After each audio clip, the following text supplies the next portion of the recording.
wax dëgg yàlla bu ma sañoon chaque jour dama leen di bégal danaa def sama carrière ba mu jeex te kenn du ci dégg lu la naqari waaye jaam ak pexem yàlla ak dogalam maa ngi leen di siyaare baax di jéggul dama ne woon sax jërul moo koy wax kenn waaye nag ndagam daa àgg fenn fi moom naa leen ko wax rek ba lu ci waay dégg xam ni nii la demee dëgg yàlla maa ngi jéggulu ñëpp.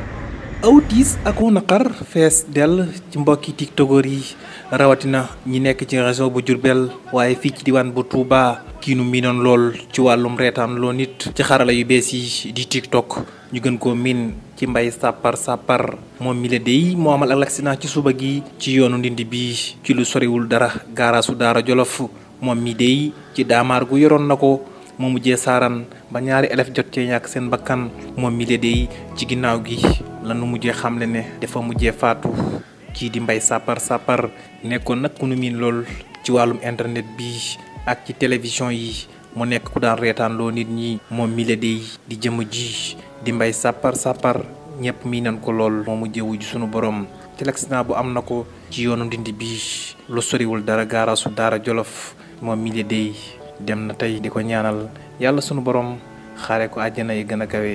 bi jaahil Mustafa